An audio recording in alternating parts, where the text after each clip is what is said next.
Do you see a trend of what people are craving now in the wellness community? Yeah, I mean, I've followed trends now for more than 40 years, and it changes. It's really interesting. I mean, the questions are the same, but how we seek and what's appealing because of what's going on in society, it has changed. It's always like moving like this. What I've been noticing recently, like maybe over the past 5, 8 years, is that people have become more and more aware that it can't just be about me. It Mm, can't just be about my health, my awakening. It's got to be about everyone. You know how the Buddha said, until everyone is free and awake, I can't be free and awake. So mm, there's a a sense now of this sweet spot between my own healing and my generosity to help the world heal.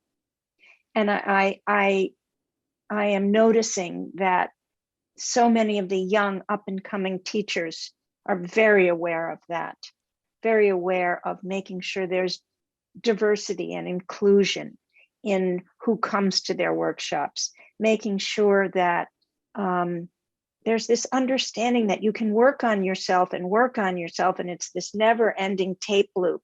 You never, we never get fully healed or healthy. you know mm. we're always a work in progress. So instead of just always focusing on me and the story of me, opening it up to some uh, generosity toward others. What do you think at the moment? Obviously, in the world that we're living in, there's been a lot of chaos because of all the different bits and pieces that have been happening. And I don't think one person on this earth hasn't been affected. We're also seeing a huge divide, probably the biggest divide we've seen in a long time. And a Mm-hmm. lot of spiritual people say it's the beginning of an awakening and all this kind of stuff. In your personal opinion, how do you feel about the divide that we have at the moment, and from, I suppose, a spiritual perspective, how we best move through it? Mm-hmm.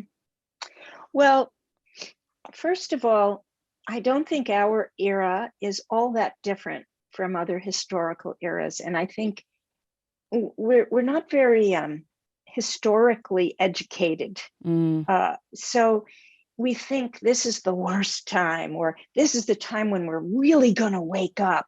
But it's been like this throughout human history. yeah. It moves like in these huge this pendulum shifts, where big progress toward unity and fairness and beauty and healing are made collectively. And then there's a fear backlash, and we go back. But I don't think we ever fully go back. I think we're in a big backlash right now because socially, an enormous amount of progress has been made over the past 100 years, let's say. Women's emancipation, what's going on racially now, looking at the truth of what happened in so many countries with slavery and the mistreatment of indigenous people. This is what's going on with sexuality and gender. So much has changed really rapidly. That freaks people out. And they tighten up and they look for autocrats to, daddy's back in leadership. He's going to save us. And then we go there and then we go there. But I do happen to be someone who thinks we're always moving toward our better angels, toward unity. The we took the word omega for the name of our institute from the writings of the Christian mystic Teilhard de Chardin, Mm. who talked about the omega point, where everything is evolving toward unity, which he called the omega point.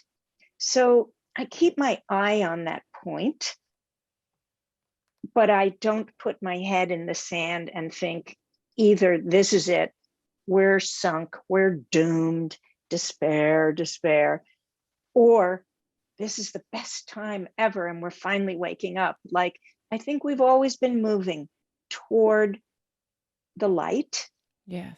but Yes. there's lots of obstacles in the way all the time, inside Oh, ourselves too.